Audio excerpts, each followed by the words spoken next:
Assalamualaikum warahmatullahi wabarakatuh. Terima kasih atas uh, menerima kami di sini. Uh, di sini saya mau menjelaskan, mungkin kalau dijelaskan dari awal mungkin khawatir nanti terlalu kepanjangan. Jadi mungkin saya simpulkan intinya. Beliau pertama kali memparodikan memparodikan cara berkonten, tapi tidak menyebutkan nama. Terus men-spill produk, tapi dengan mengatakan hati-hati, eh, dokter berkedok penipu, penjahat, berprofesi sebagai dokter. Nah, terus selanjutnya selain itu mereview produknya yang sudah jelas BPOM, terus sudah masuk kriteria, tapi dibetulkan dengan produk lain yang sama isinya, tapi tidak dijelaskan perbedaannya apa. Yang satu di-approve, yang satunya lagi tidak di-approve, padahal presentasinya sama. Terus di saat beliau mereview produk, melakukan kata-kata yang ujaran kebencian seperti si abu-abu, tukang flexing, uh, Maaf bege. pimpinan sebentar pimpinan, mohon maaf Iya, pimpinan, Pak, Bu iya. Dokter, tolong Ibu sampaikan dulu orang ini siapa, gitu. Yang Ibu maksud ini siapa, gitu ya. Siapa namanya kalau di sini tuh harus terang benderang, nggak boleh. Jadi Ibu sampaikan bahwa saya menjadi korban, misalnya dari bullying atau perundungan oleh dokter siapa namanya yang melakukan konten ini sehingga merugikan kami. Itu yang dibutuhkan di sini. Kalau yang Ibu sampaikan tadi kami nggak tahu nih siapa nih orang-orang yang mau dituduh nih siapa. Jadi harus jelas ya supaya kami paham. Itu ya, Mbak? Ya. Izin pimpinan boleh menambahkan menjawab pertanyaan dari Ibu Irma. Ya, beliau ini adalah Oknum Dokter Samira Fahrahnas, anggota ID yang berpraktek di Serang, Banten. Ya. Beliau lebih dikenal atau dengan julukan dokter detektif, yang mana per bulan September ini beliau mengagetkan dunia persosmedan dengan mau review produk-produk yang sudah ber-BPOM. Produk-produk yang ber-BPOM ini dilakukan uji laboratorium yang mana itu sama sekali tidak benar. Tidak benarnya di mana nanti mungkin akan kami jelaskan di belakang, karena mungkin pimpinan ingin mendengar kronologisnya dulu. Ya, kita ingin dengar Oke. kronologis, Ya. kemudian nanti yang tadi yang nggak benar di mana mungkin bisa disertakan dengan bukti-bukti itu. Ya, dilampirkan saja. Tapi kronologis secara keseluruhan seperti apa poin-poinnya, kemudian yang menjadi korban siapa aja, yang di media sosial itu apakah cuma oknum yang barusan disebut atau ada yang lain gitu. Ini perlu juga kami tahu karena ini terbuka Bapak Ibu sekalian. Terbuka sekali, ini rapat terbuka. Nah, ada ditutup-tutupin, apapun itu tidak ditutupin. Kalau korban cukup banyak pimpinan, tetapi tidak semua berani melakukan laporan. Hanya ini yang terkumpul yang berani melaporkan, khususnya Dokter Resa yang berani melapor, kemudian diikuti oleh beberapa korban yang lainnya. Ada juga Ibu Heni yang hari ini rencana datang tetapi berhalangan karena anaknya sakit sehingga beliau harus pulang ke Bandung. Dan sebenarnya banyak korban tapi mereka belum berani speak up, hanya menunggu kalau kasus ini sudah sampai di mohon maaf penjara begitu mereka baru berani speak up, tapi mereka saat ini pada nggak berani speak up. Itu pimpinan, mohon maaf. Saya Baik, dilanjutkan untuk kronologi. silakan, silakan. Lanjutkan, silakan. Izin melanjutkan. Waktunya paling lama 5 menit ya. Ya. Lalu setelah itu, setelah mereview terjadilah sampai akhirnya karena kami di kedokteran itu sebagai teman sejawat harus saling komunikasi, tidak apabila ada kesalahan tidak menegur di media sosial. Kemudian suami saya berinisiatif untuk silaturahmi ke rumahnya silaturahmi untuk mendatangi beliau agar mohon dibantu kalau misalkan memang ada kesalahan dengan produk kami di mana dan bagaimana, karena beliau tidak berhenti untuk mereview produk kami yang semuanya BPOM. Nah, setelah itu sampai akhirnya beliau bertemu. Setelah bertemu satu kali, kemudian di beberapa hari kemudian beliau chat kepada suami saya untuk meminta bertemu. Nah, setelah meminta bertemu, kemudian beliau menegaskan bahwa ada dari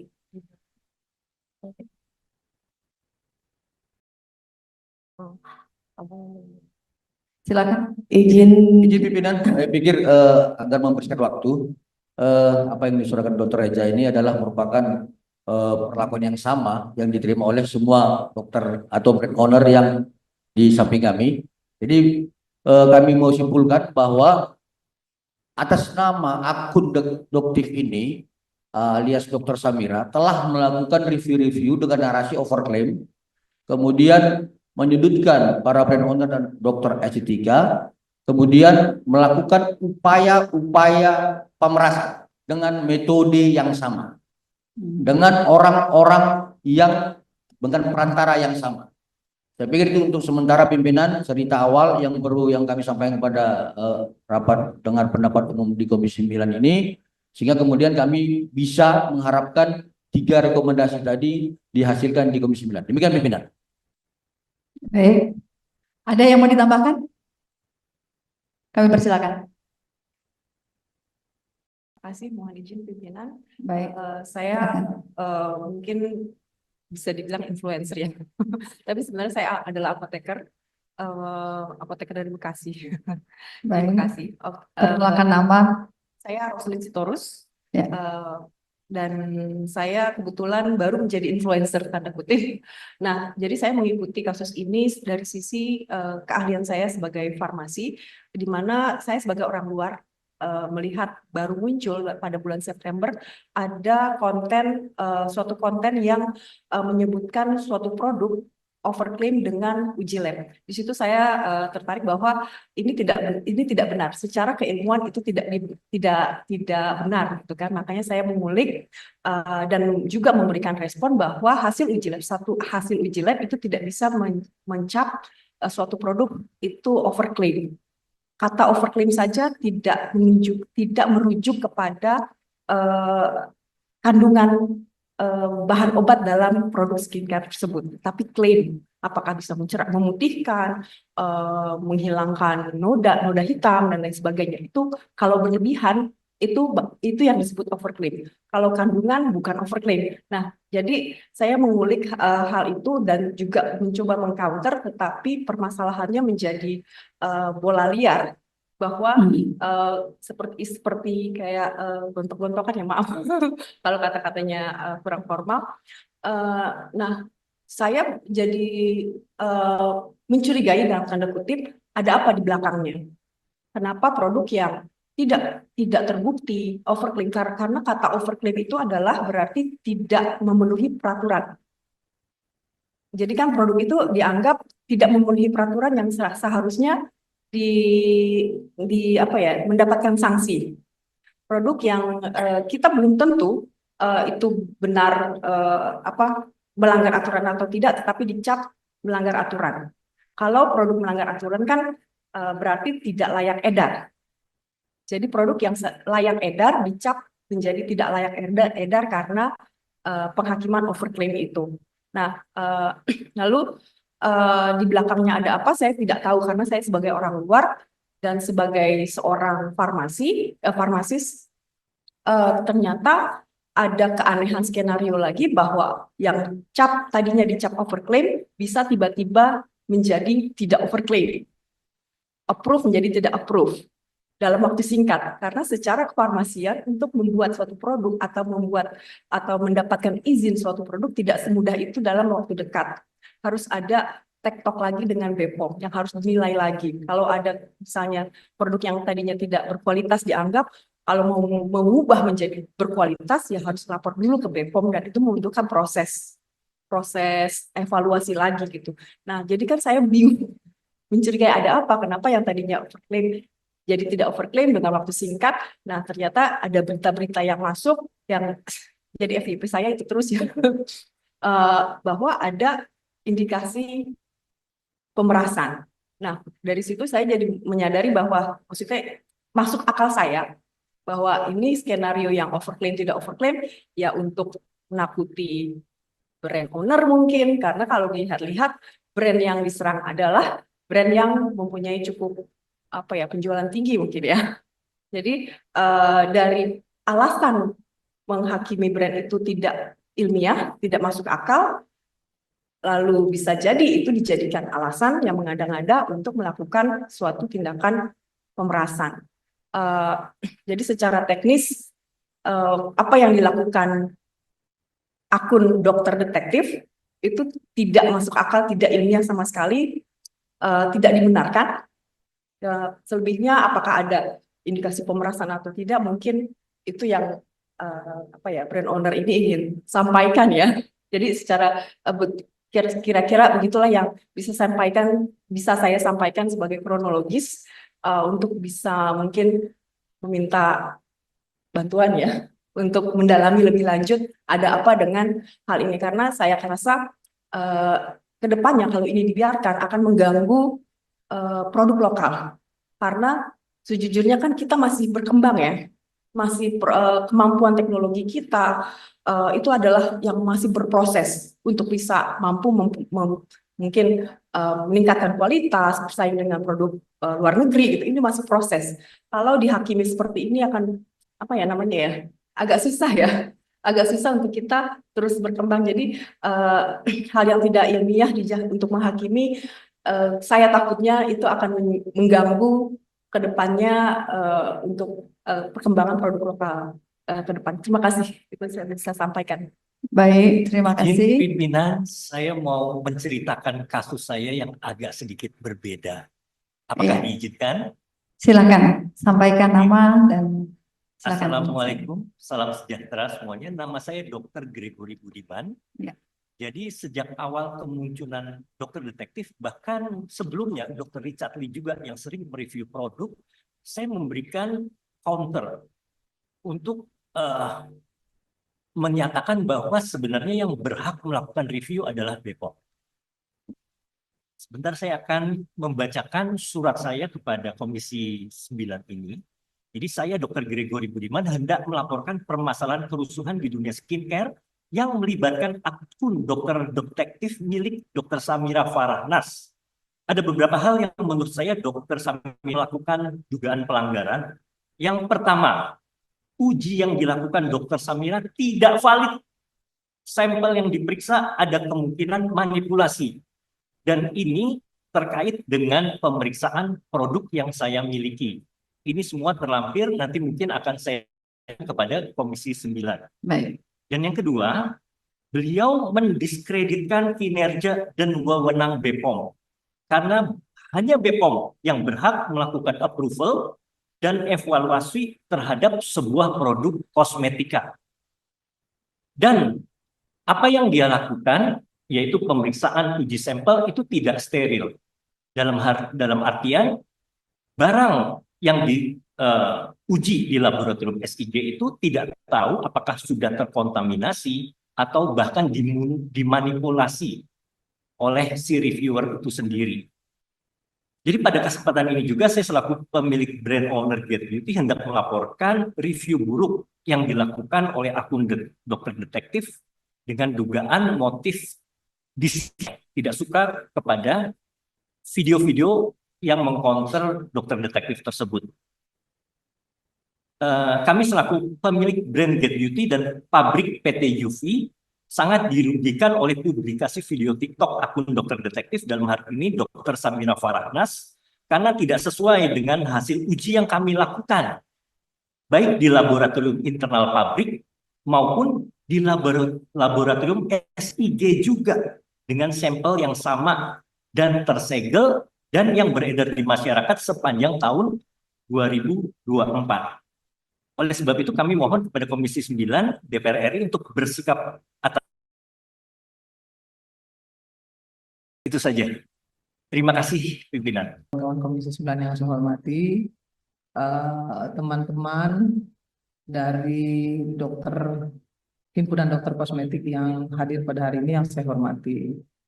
Yang pertama, saya ingin menyampaikan bahwa Komisi 9 ini bukan pengadilan, ya, bukan pengadilan.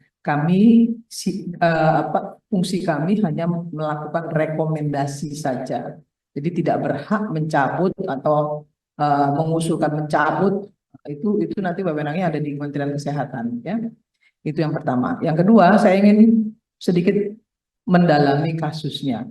Saya mendapatkan informasi terkait beberapa merek skincare yang menjadi sorotan di publik, ya. Di antaranya satu Azarin. Produk Azarin niacinamide itu 10% plus dipotasum. Saya nggak tahu nih ya bahasanya ini, yang diklaim mengandung 10% niacitamin. Namun berdasarkan hasil uji laboratorium, kandungannya sebenarnya hanya 0,45%. Selain itu, Azarin Retinol Smooth Glowing Serum tersebut hanya mengandung, dikatakan mengandung 1% retinol, ternyata hanya memiliki 0,000096%. Ini salah satu contoh. Begitu juga dengan produk Davina Sleeping Mask Retinol Booster. Nah, ini juga sama problemnya. Mariame Beauty.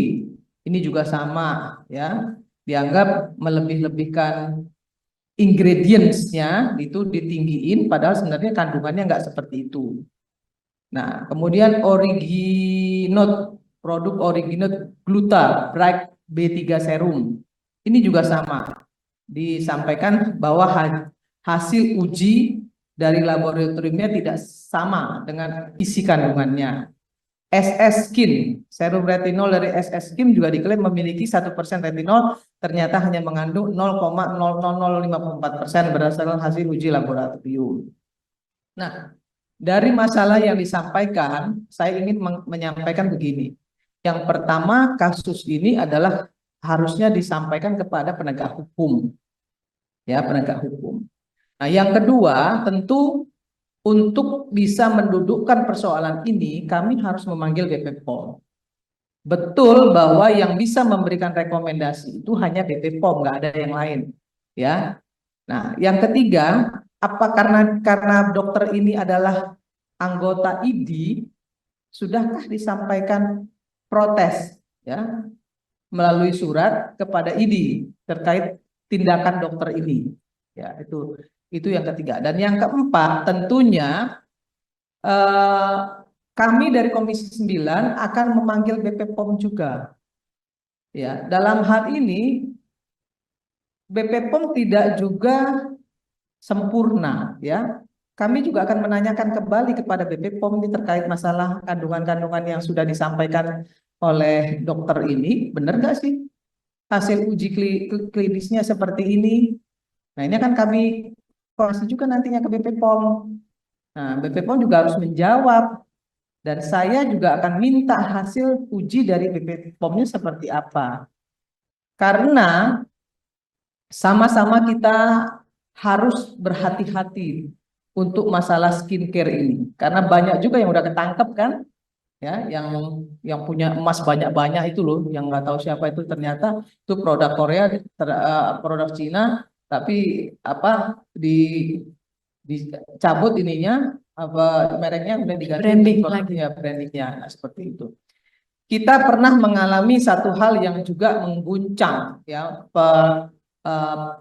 masyarakat Indonesia terkait dengan penggunaan yang berlebihan ethyl glycol, ya, soal sirup, ya, sirup untuk anak-anak dulu, ya, yang dilakukan oleh BP POM. Ternyata itu juga membuat anak-anak banyak yang meninggal dunia, padahal itu sudah mendapatkan izin dari BP POM. Sampai sekarang kasusnya juga belum jelas juga ini sampai sekarang.